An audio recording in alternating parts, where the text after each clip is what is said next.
session. This is the March 8th, 2018 afternoon session of the Portland City Council. Carla, please call the roll. Fritz. Here. Fish. Here. Saltzman. Udaley. Here. Wheeler. Here. Commissioner Fritz. You don't want to do the behave yourself thing? The what? The behave yourself speech? Oh yeah, I forgot the behavior speech. Mary, listen up. Legal counsel, please. Welcome to the Portland City Council. The City Council represents all Portlanders and meets to do the city's business. The presiding officer preserves order and decorum during City Council meetings so everyone can feel welcome, comfortable, respected, and safe. To participate in council meetings, you may sign up in advance with the council clerk's office for communications to briefly speak about any subject. You may also sign up for public testimony on resolutions or the first readings of ordinances. Your testimony should address the matter being considered at the time. When testifying, please state your name for the record. Your address is not necessary. Please disclose if you are a lobbyist. If you are representing an organization, please identify it. The presiding officer determines the length of testimony. Individuals generally have 3 minutes to testify unless otherwise stated. When you have 30 seconds left, a yellow light goes on. When your time is done, a red light goes on.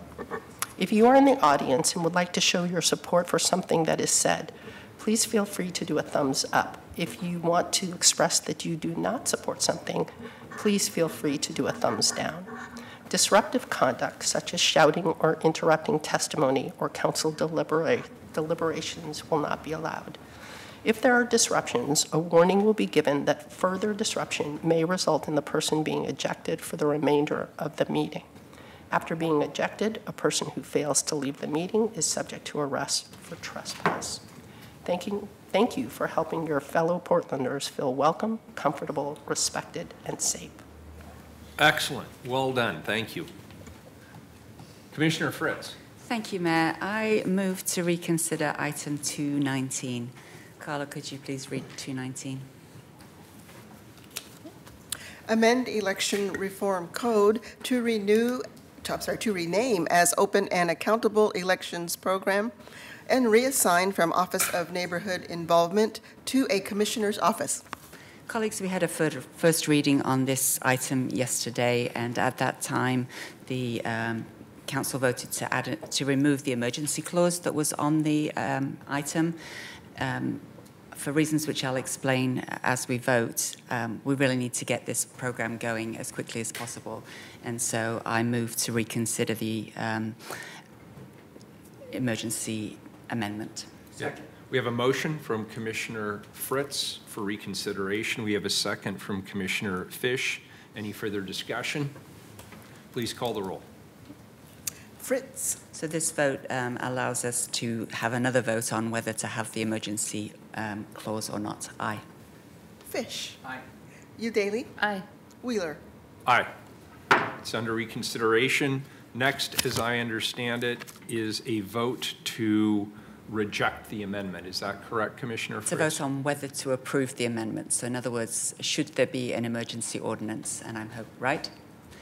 And I would like the answer to be, well, my answer will be no. Okay, so the vote then before us is the question of whether we're now back at the reconsideration of the original question, the question being... No, first we have to take off the... is to remove, the question is, are we removing the emergency clause? So you're essentially re-voting on what the exact motion you considered yesterday, which was a motion to remove the emergency clause. So re-vote on that. And then when that vote is done, if you all reject that motion, you can vote on the underlying, which has an emergency clause on it. So to be clear, a vote of yes, for example, would be a vote to remove the emergency clause. Correct. Very good. Thank you. Is that clear? Yes, thank you. Carla, please call the roll. Should we remove the emergency clause? No. Okay. Fish. No. Udaley. No. Wheeler. No. So we have rejected the amendment. Now we are voting on the original ordinance with the emergency clause in place. Correct. Is that clear for everybody? Correct. Very good. Please call the roll, Carla. Fritz, So, colleagues, it's been more than a year, in fact, quite a lot more than a year since we passed the open and accountable elections system. And the intent has always been to get it going so that it would be ready for the 2020 council and council elections. It's already going to be very difficult to move that. It's been a while since we've been able to work on this due to other priorities. We need to move very quickly to get a consultant hired. I realize this is very unusual to be doing this procedural change. Commissioner Saltzman's office is aware of our action today. Aye. Fish, I just want to reiterate what I said yesterday, which is I have great confidence in Commissioner Fritz and her office to launch this program, and I share, I think, the views of, most, if not all, my colleagues, that we should also be thinking in the medium term of a neutral place to park this program other than a commissioner's office. Aye. Udaly, Aye. Wheeler. I support this, and I have already drafted an executive order that will move this program directly to Commissioner Fritz, effective immediately. I vote aye. The ordinance is approved as amended. Thank you. Commissioner Udaly. Yes, thank you, Mayor. So council voted on amendments to the Central City 2035 plan as part of this council session yesterday afternoon, and I would like to reconsider my vote on amendments number 2A1, number 7, River Place bonus height, and 2A1, number 10, River Place special tower orientation standards. When council reconvenes to discuss Central City 2035 on March 15th, I will make my motion to reconsider. I want to add that I'm doing this as a courtesy to the mayor. It does not guarantee a change in my vote, but yesterday, due to compelling arguments on both sides and ending up being the deciding vote, I realized I just was not prepared to make an affirmative vote, so I voted no. And I'm going to spend the next couple of weeks talking to my colleagues, to community members, and getting more fully briefed from the Planning Bureau on the proposal and the implications of this amendment. I've had a conversation with the mayor and expressed my concerns about what I felt was a tacit approval for a development project that has not gone through the appropriate channels for approval. And I've asked for commitments from the mayor that any project that intends to develop on that site, especially if they plan to build to the maximum heights, goes through the same rigorous master plan process, design overlay, and community engagement as any other development would. Thank you, Commissioner. I will second this, and I would like to thank you for your reconsideration. And for the record, Commissioner Udaly asked me very pointed questions about public accountability. I believe those questions are answered through the master planning requirement of the amendment, but she has also asked for time to meet with the planning and sustainability staff and ensure that her concerns around the public benefits of this particular action are there and explicitly stated, and I have certainly agreed to those conditions, and I thank her for that conversation as well as the good questions that she asked of my office and me and the planning staff, and I think they are all important issues that need to be fully considered. So I appreciate the opportunity to continue this conversation through the reconsideration process. So I want to remind people then that we are not going to vote on the amendment today. The amendment will remain open so that Commissioner Udaly and others may consider the merits of the amendment further. It will be taken up on March 22nd as part of the Central City 2035 planning session. There will not...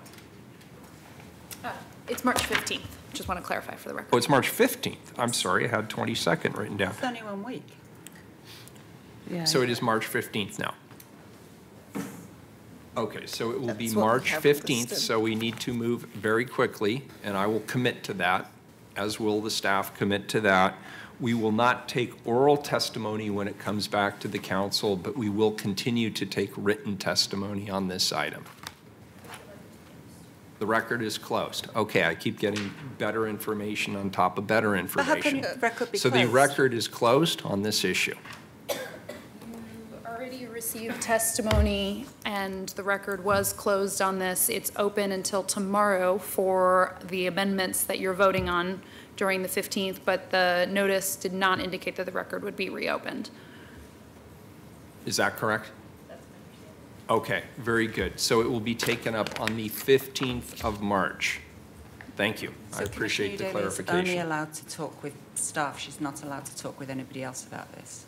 It's a legislative hearing, so she can speak with anyone and collect information. But I'm talking about in terms of whether people will have the opportunity to put additional testimony into the record. I'm not So- clear what the difference is. Well, so It's a- as you it's a just- legislative hearing. The public has been notified that the record is closed. At this point, there is not any notification that there will be opportunity for more oral or written testimony, but for the amendments that are coming back on the 15th. And that written record is open until tomorrow. Do you have anything else to add? I'd just say it's permissible to talk about the evidence that's already in the record. So having a conversation with somebody about what's in the record is fine. It's new evidence that the record is closed to at this point. The challenge is, though, my understanding from what Commissioner Eudaly just said is that she wants more information. Yeah. New evidence. Probably not going to work for my purposes.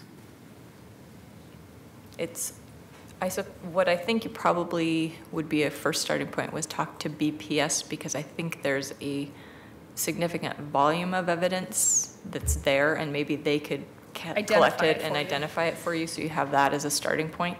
And if, it's a legislative process. If council decides they want to reopen the record, you can do so, but I think it would need to be done explicitly, and people would need to be given the opportunity, equal opportunity to provide evidence. Can I ask a question of the city attorney? For whatever reason, and yesterday is a little bit of a blur in my memory because of all the issues we took up.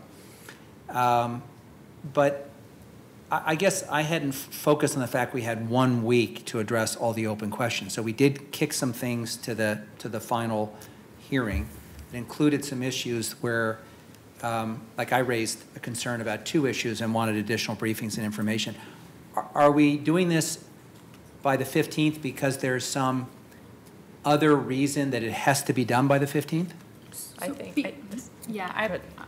Okay. BPS is not here today because they didn't have an item on the agenda. So what I understand, what I know from yesterday, the items that were held open for a vote on March 15th, there's actually 3 items. It's the Central City skyline view from I-84, the view from, and the height and FAR at Big Pink, Wells Fargo, Pac West, and then there was measuring top of bank, which was removed. Correct. So those are the only items that were held over. All the other amendments were voted on yesterday, and then the final package is coming back in May for vote. Well, It's a just complete as an package. example, the question of the ordinary high water that I asked to have considered later is actually a very complicated question. And I've asked for briefings, and I've asked to understand why we have gone from one proposal to another. I guess I didn't focus on the fact that this is all coming back next week. So that's an aggressive timeline, and I guess the one question I would have is that necessary, or do we have a little more breathing room? You can always, it's a legislative process, so you I'd can like to always take set a more 10-minute hearings. recess so we can discuss this. Sure. Thank you. We need to get this right.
So the word hearing is being used, even though this is a legislative matter, because ultimately everything that we do with regard to the 2035 plan is subject to LUBA.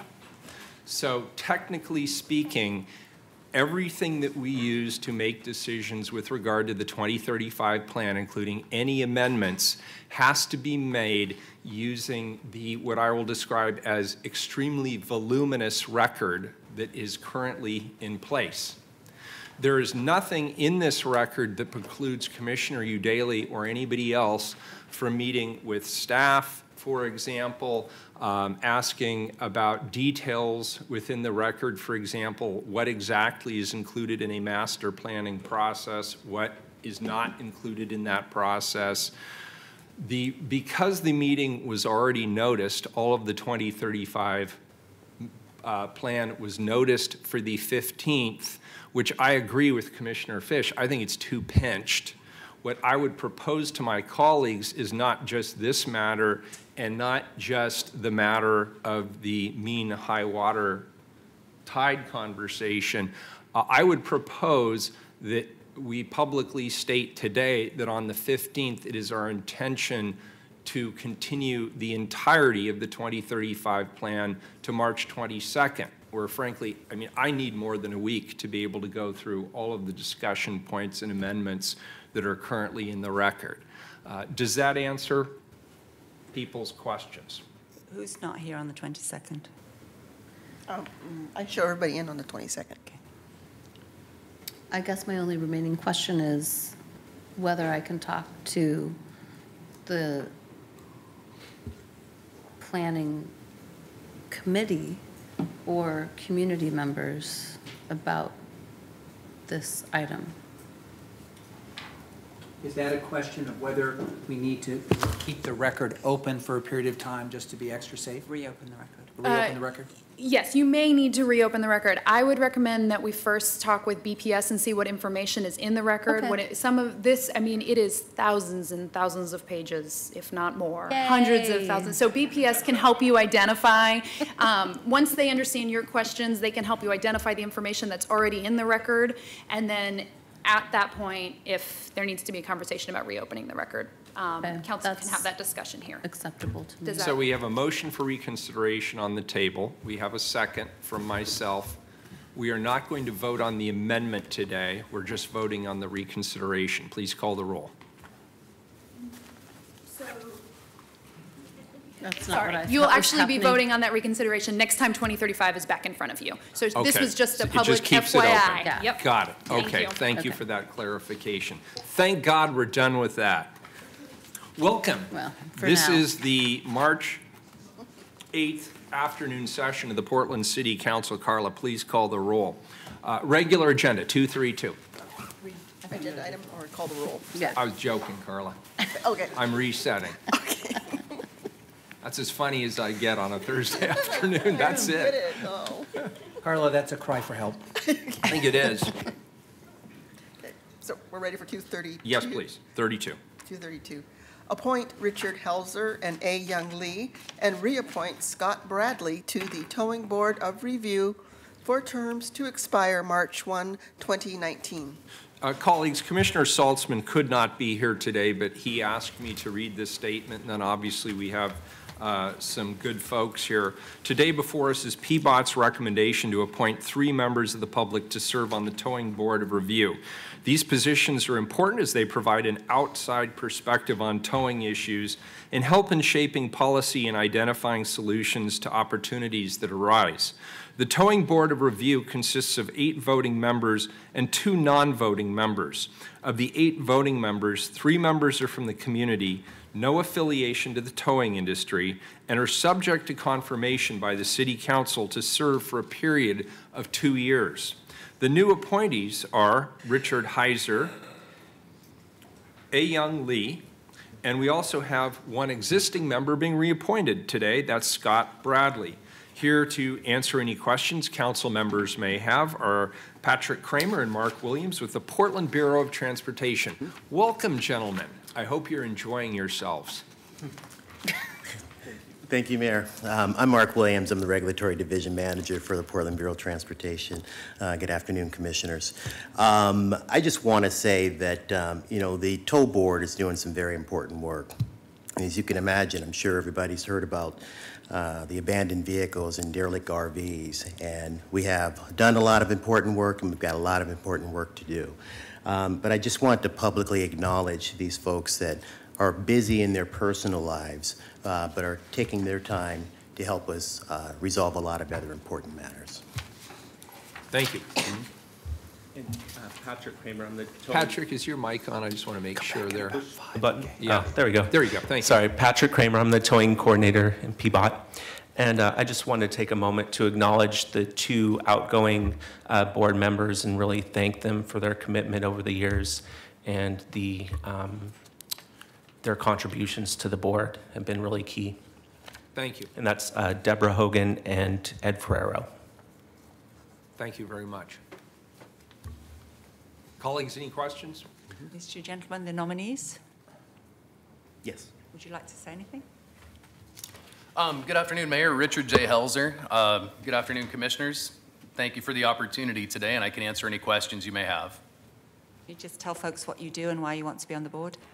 I have an interest in the board because, given my current career, I work in maintenance management for the Oregon Military Department. Pretty familiar as an automotive hobbyist with the way some of these things go, and I have a strong interest in the public safety aspect of towing companies. It's a good opportunity, I think. I have a strong interest in livability within our neighborhoods, and response times and things of that nature that they perform for us are very critical. If we have an officer who's on the scene stuck waiting for a tow when a citizen needs help, it just seems like the kind of thing we should do to improve livability and inclusion in the city, Mayor, Commissioners. And what part of the city do you live in? North Portland, born and raised since 1980, ma'am. Great, thank you. Can I just observe, Mayor, that it is not every day that a Bronze Star recipient is before us.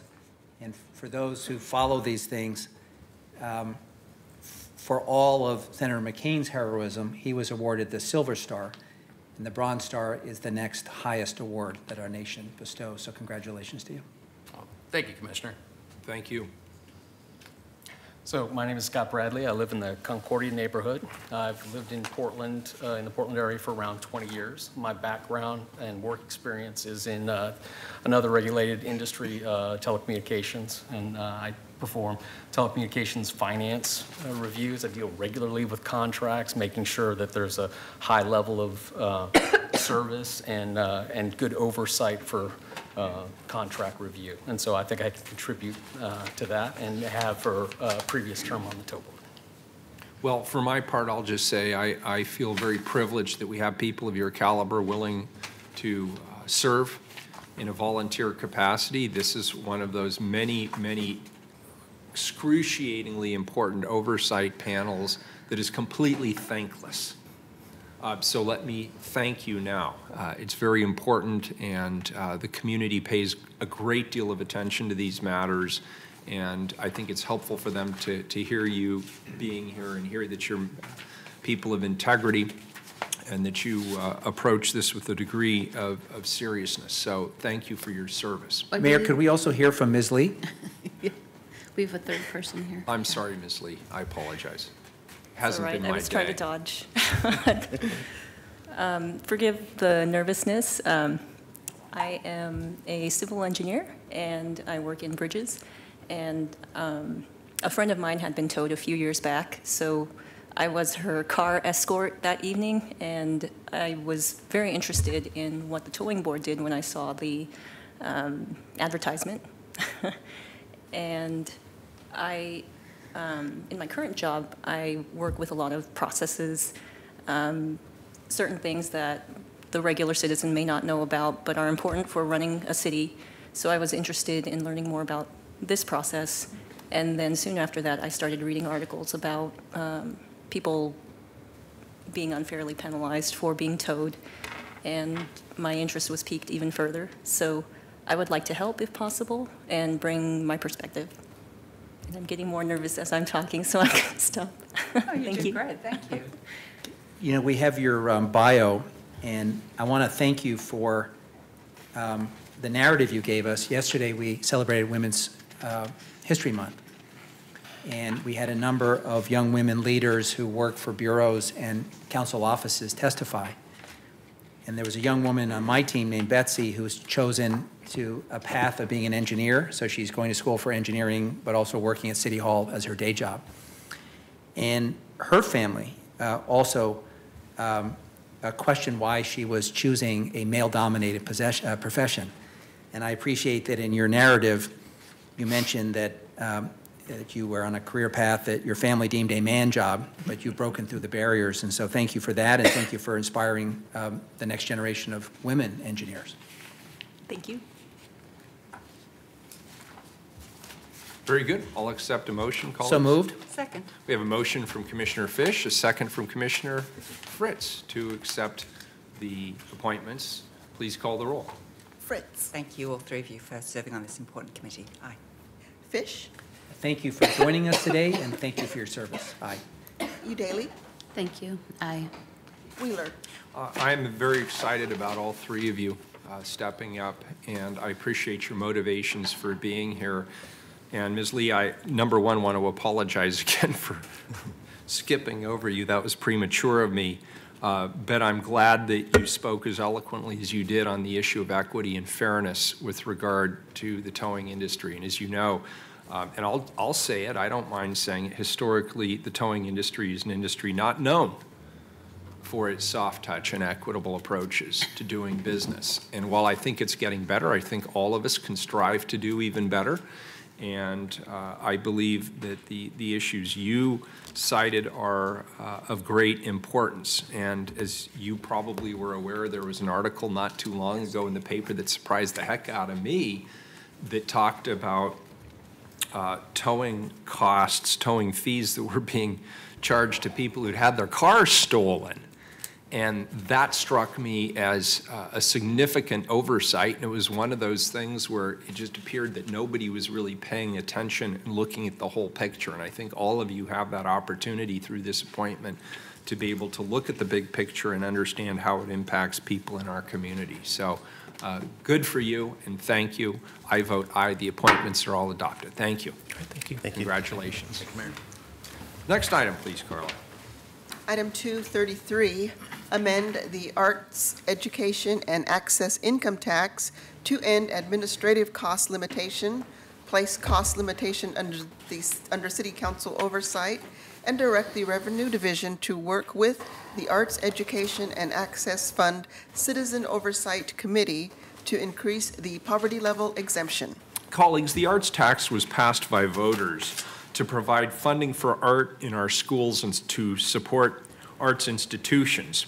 Today's action is aimed at fixing an issue with the administrative cap to ensure that we're collecting the funds that voters intended go to the arts. Today's action also looks at raising the poverty level exemption to make sure that the arts tax are affordable to everyone.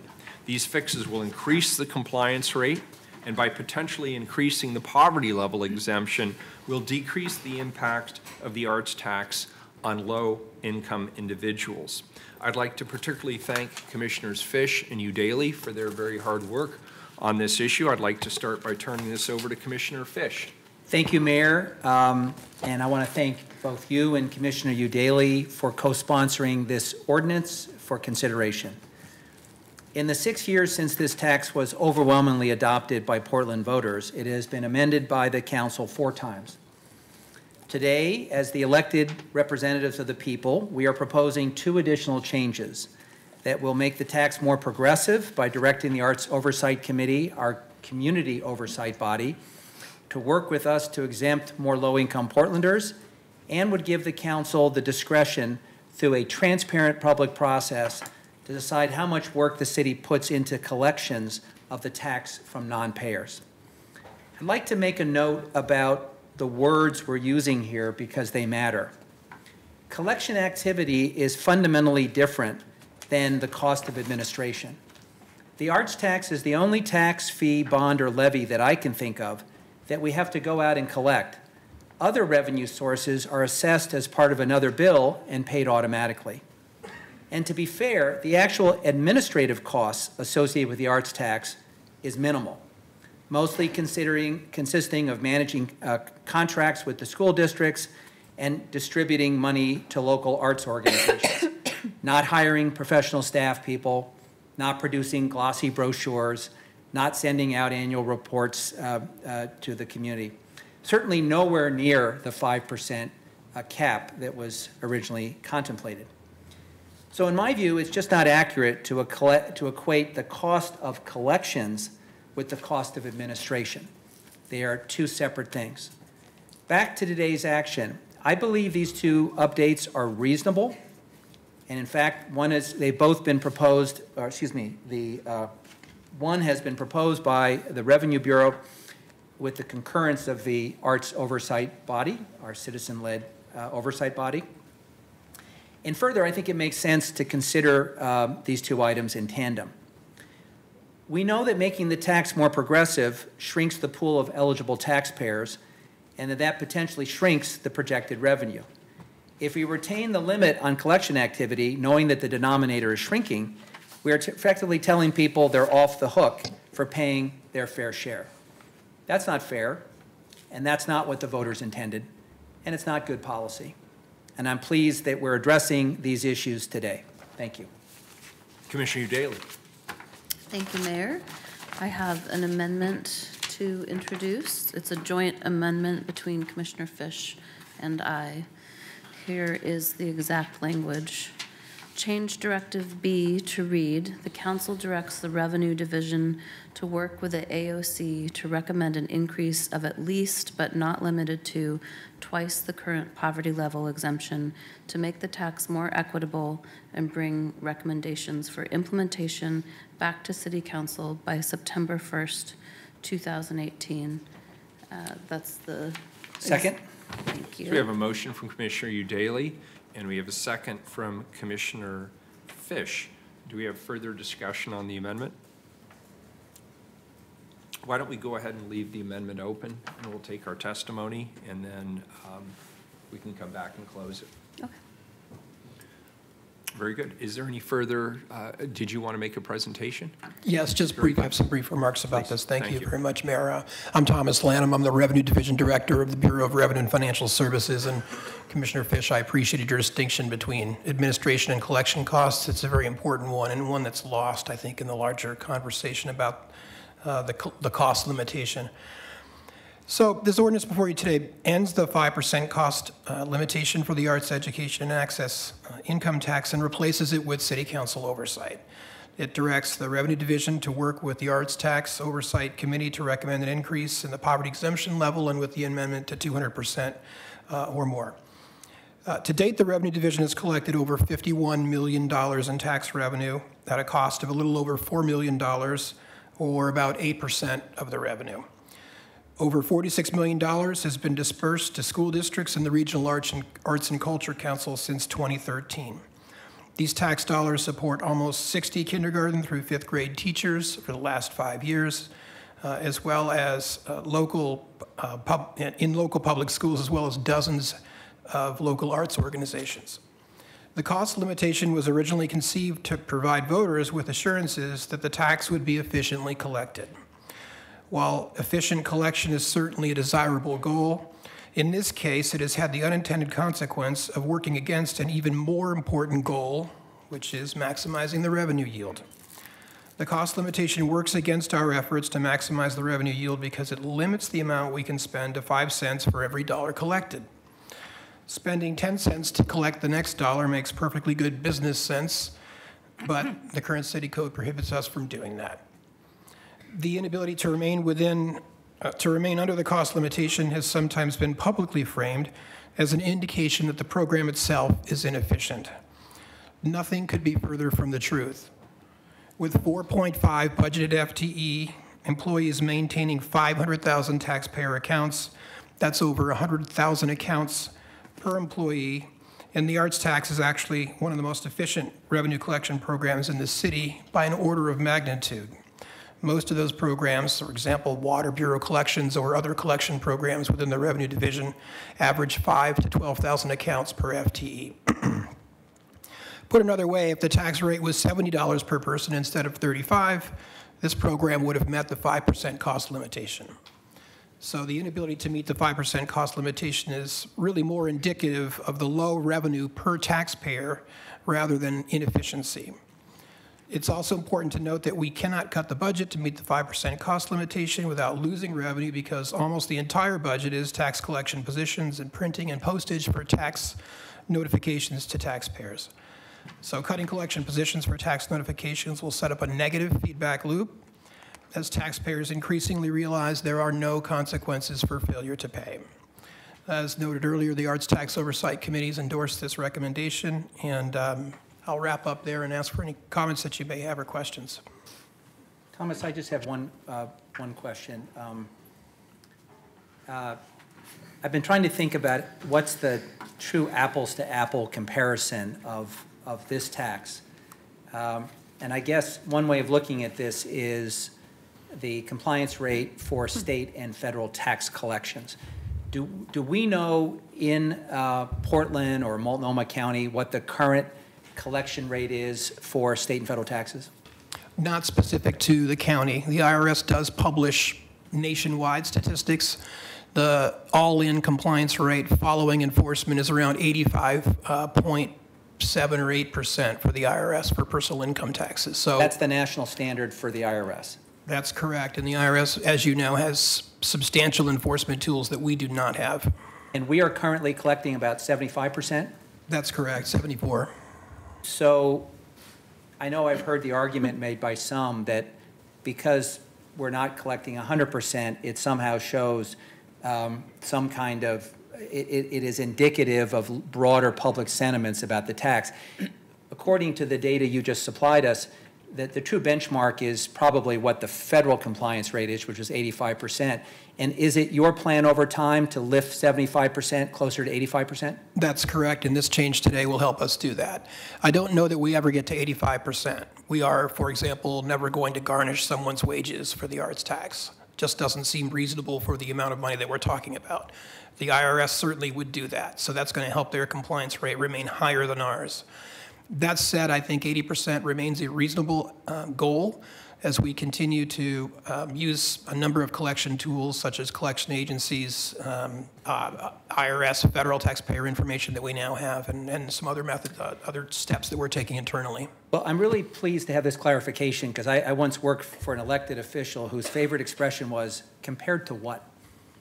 And I think when you're debating something, you have to define the field that you're operating on, and you have to have a comparator.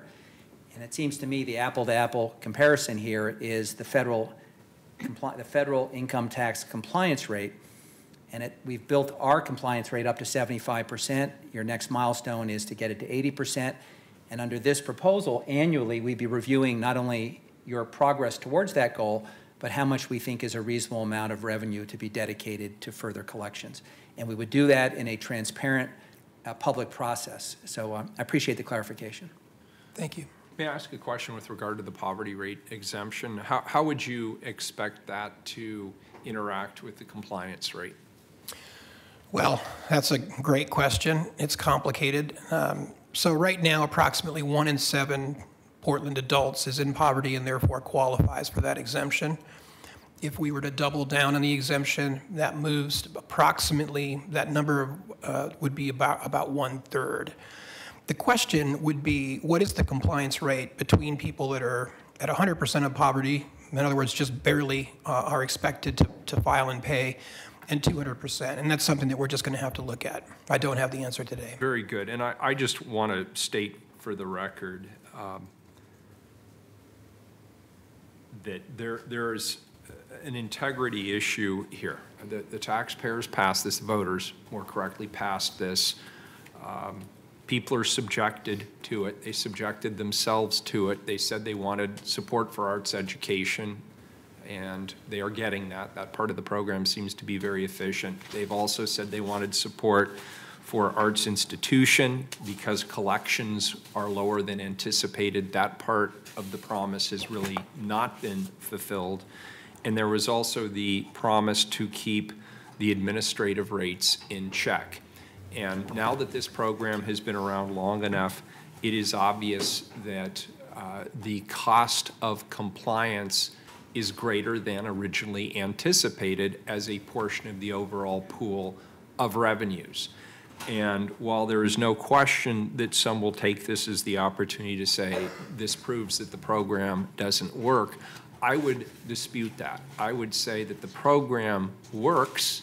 It does not work as well as originally proffered or anticipated. But one of the problems that we are clearly running up against is the administrative overhead is too low to actually have the kind of enforcement mechanism put into place to ensure that there is fairness in this policy and that we are collecting the revenues that are due as a result of what the voters asked for. And so I see this as a movement, I see this as a movement towards transparency and integrity in terms of what it actually costs to administer this program. So while we are undoubtedly going to take some lumps for it, I think fixing it is the right thing to do rather than either avoiding that difficult conversation or scrapping the program altogether. I don't think the public wants us to scrap it. I think they want us to fix it and be responsible about it and be transparent in terms of the approach that we take. So. Mayor? I'm glad to support this. Commissioner Fish. And I know that Commissioner Udaley's in the queue, but if I may, because I want to just riff off of something the mayor just said. There are a whole host of additional checks and balances that are built into our system, which you ought to acknowledge. Number one, there have been multiple occasions where anyone who felt that the arts tax was either not warranted or did not approve of any action taken by the council could have referred that to a vote of the people.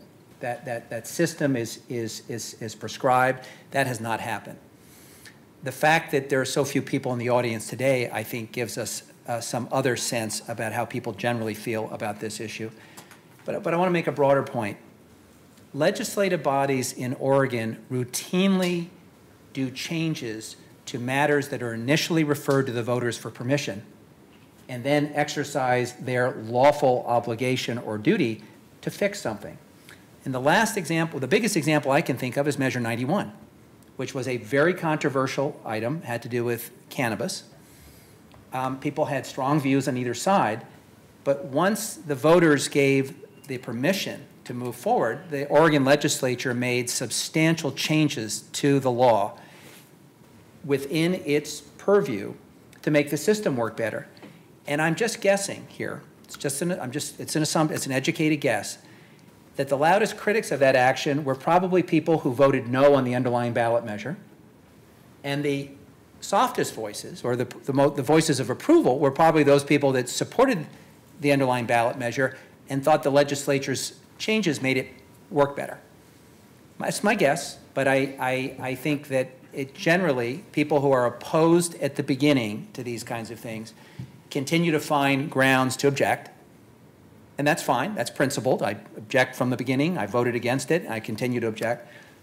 But we have a well-established practice in this state of legislative bodies exercising their lawful purview of fixing things that the voters have adopted through a legislative process that was referred to them. And to those who say somehow that's undemocratic, I cry foul. The system allows for that.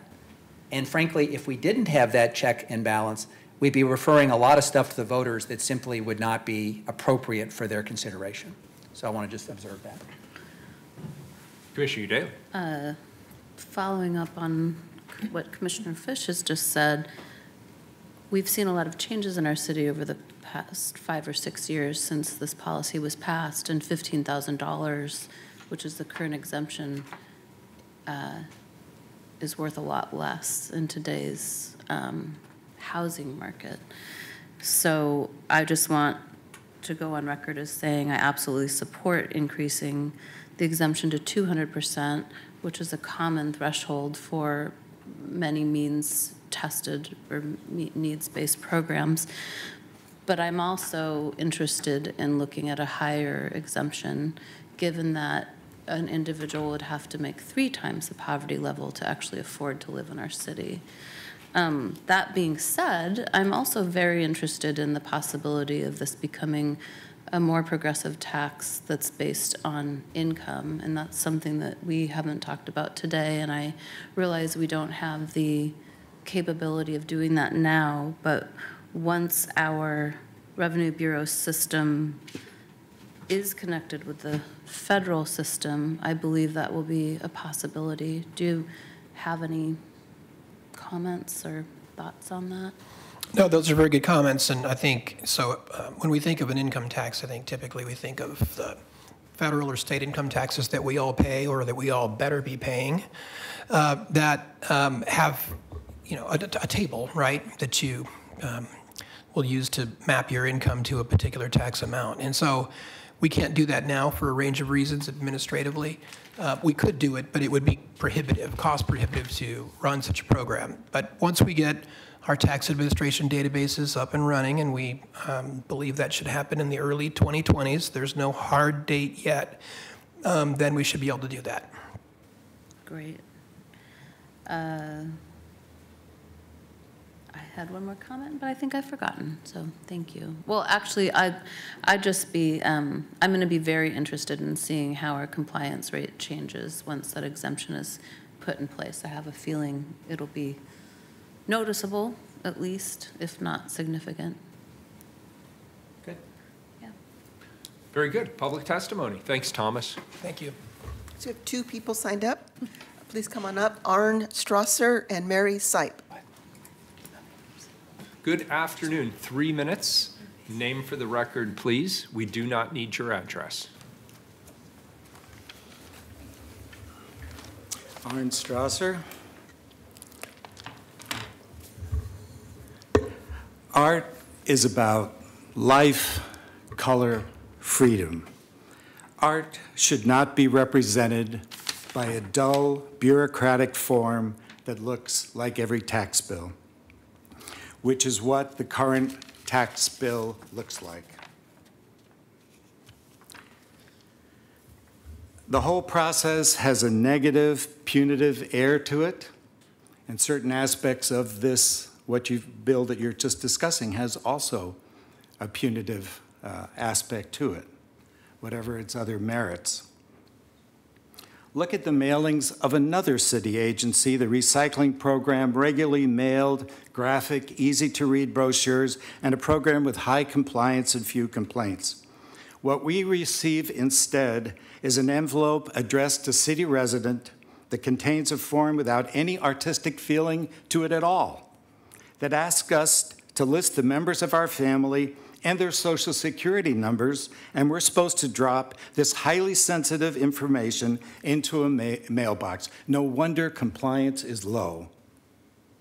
The city already knows who we are. Why isn't the envelope addressed to us personally? The tax program needs to be redesigned from top to bottom. Get artists involved. Produce colorful, artistic materials that will help people understand why the tax is important and where the money goes. Completely change the way the program is administered. The arts tax program needs to reflect art, colorful and full of life, and it needs to be designed in a way that makes paying it a positive experience. Yes to an arts tax program that helps us appreciate the importance of art to the beauty and humanity of the city. Thank you. I think it's a great idea. Appreciate that. Sir, I think it's a brilliant idea too, and it reminds me that we've actually made some progress updating the website, but we haven't gone so far as to update the form that we send out. I will tell you that no good deed goes unpunished. We recently had a council hearing in which we took up 20-something recommendations for making art spaces more accessible. And on the cover of that report, we put a picture of a child that had done a work of art and used face paint, and it was engaging and wonderful. And I got an email from someone saying it was a totally inappropriate picture, and it diminished the significance of the arts, that we shouldn't use children in that manner, blah, blah, blah. So everybody's a critic, but I believe what you've just put into the record and said is absolutely true. And you have our collective commitment that we will try to bring the values that you would like to see brought back into this program reflected in what we send the taxpayers. And I thank you for taking the time to share it with us. It's a fair admonition that you raise, because the program really overall is part of a vision. It's part of a strategy, set of strategies around engagement around the arts and arts education and supporting arts institutions. But sometimes in government, we do think too narrowly, and we are thinking about this in this context as a revenue structure. And so I think your admonition is a really good one, because there's a larger brand and a larger vision that's part of this. So I appreciate your testimony. Thank you, sir. You're welcome. Good afternoon. Good afternoon. My name's Mary Sipe. Well, this is an interesting day in so many ways. One thing I want to do is give a shout out to the fact that it's International Women's Day, and go girl power. What's really interesting for me is that I feel like somebody's been looking over my shoulder. My testimony was almost word for word the amendment that you just presented regarding, scary. Has my email been hacked?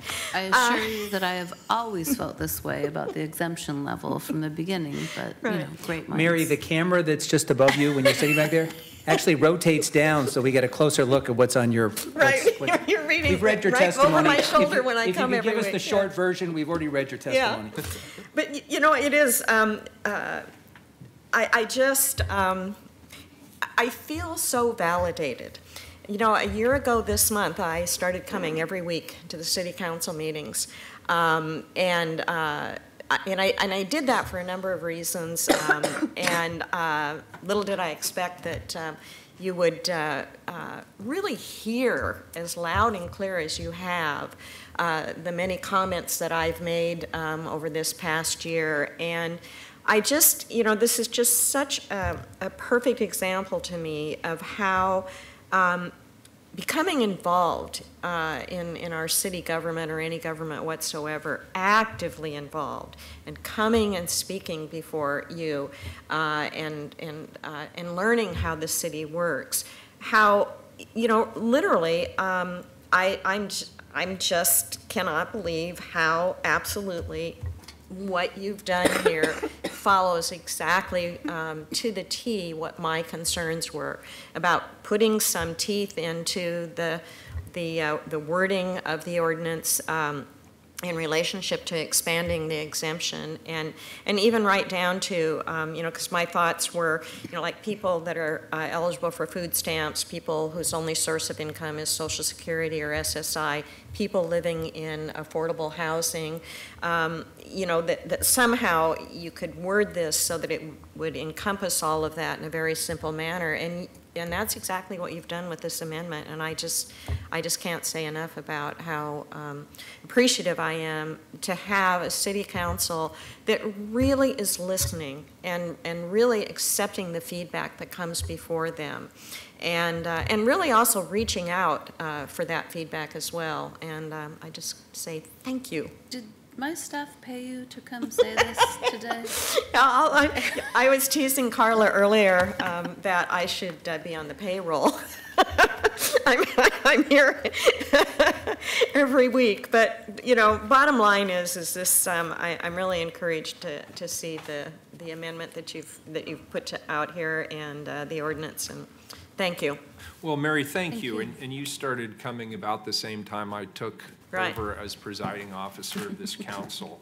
And I've been very frank with people. I've told people this is a very difficult job. Yep. It is much harder than I expected it to be for a lot of obvious reasons. Harder than I ever thought it was. And yeah, we live in a nation of critics. But it's, you know, it's a lot harder to actually have to weigh difficult choices and make decisions and fix things, move things in the right direction. And you have not always agreed with everything we've done, but I have always appreciated the feedback and the input that you've provided. You've always come very, very well prepared. Your arguments are always germane. And so right back at you. Thank you. Oh, thank you so much. This is what the process is supposed to look like, is when engaged citizens such as yourself come forward and help us shape policy and move things in the right direction, and you help us make those tough decisions and draw lines where others are perfectly content just to sit back and be critics after the line has already been drawn by others. Yeah. So thank you.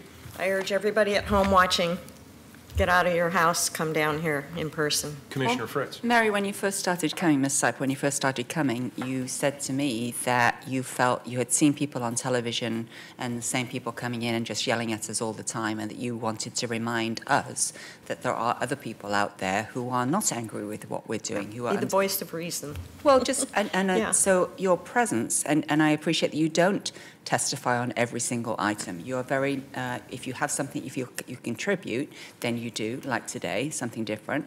But otherwise, you are just quietly present. And it just reminds me that there are lots of people out there. I recognize there's a lot of people out there who'd like to come, have the time to come and yell at us as well. There's, there's a place for that as well. But thank you for representing probably a lot of people in Portland. Thank you. Thank you. Very good. So let's take a vote on the amendment. Oh, I'm sorry, Thomas, you had another comment? Yeah, just briefly. Thank you, Mayor. Certainly.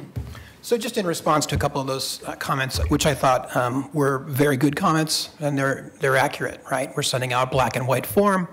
There is a mention of what the tax dollars are purchasing, and also links to get more information about that. The cost limitation drives everything that we do, and you're about to fix that. So putting a colorful insert into this letter was never an option in the past. And now I think that's something that we should look at. We should work with RAC potentially to design something like that, so something that's a little more clear about where the tax dollars go. And then in terms of the resident at addressing, that was another deliberate decision that cut about 100,000 pieces of mail out of our mailer and then saved $50,000 more dollars. So, you know, again, we may be able to take a look at different options going forward now that we're not constantly constrained by this cost limitation. So, Thomas, I'm not the mayor, but I am the president of the council. So somewhere in the charter, it gives me some authority. And I'm appointing an ad hoc committee of Commissioner Udaley and me to work with you on some recommendations for redesign. And I will tell you, one of the things that I got in the mail recently that kind of set the bar was I got my monthly bus pass in a nondescript envelope. But when I opened it, there was a mailer that updated me and everyone else in the fact we had moved to a 20-mile-an-hour speed limit, and it had some information. It was in orange. It was high impact. I could not avoid it. I read it. I think inspired by those kinds of things, I think we can come up with something that addresses the very valid concern the gentleman raised. And we can use each bill to drive a broader message about the pride we should all take in supporting arts education in our schools. Right. In fact, that's an example of the ways that we try to save money. You got that PBOT mailer about the 20-mile-an-hour limit in an arts tax envelope. That's where the way. Oh, it was an arts tax envelope? Yes, it was, sir. So I thought it was my bus tax. No. My bus passed. But either way. Well, they may have done it several different ways. My point is that they also inserted it in the arts tax bill, and that saved mailing costs as well, both for us and them. So. I agree that we need to do better public outreach. I do think at least some portion of that 25% of non-complying payers are just simply confused about the tax. Because it comes to sender, it may not reach them at the address that they actually reside at when the tax is due. They may think that it's per household and not per taxpayer. They may think that it has lumped in with other taxes that they've paid. So clarifying that boring stuff as well as maybe giving a little bit more splash to it. But yeah, I mean, my question was who is going to pay for that? Because we don't want to eat up a lot of money on a marketing campaign. Commissioner, I'll just note, because I took out my phone and did the math, with all the imperfections of this tax, where our current compliance rate is at just under 90% of what the federal compliance rate is for a tax that's been around for 100 years. So I think we've got room to grow, but I think we should be proud that we're at 90% Absolutely. of what the federal government considers a benchmark.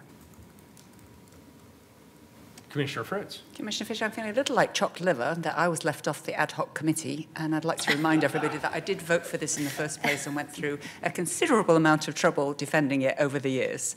So I'd just like to add my commendations for these changes, and also to have a little bit of a cautionary note that for everybody who comes in and says we should use more colour, we should give more information, we have people coming in saying you're wasting too much taxpayers' money. And so I just wanted to acknowledge that, knowing you as I do, Thomas, you are not going to be running amok and spending out 10-page glossy brochures with every tax bill, that you will have a modicum of, well, you'll have a lot of restraint, because I know that that's what you do. So thank you very much. Thank you. Saving money can also be beautiful.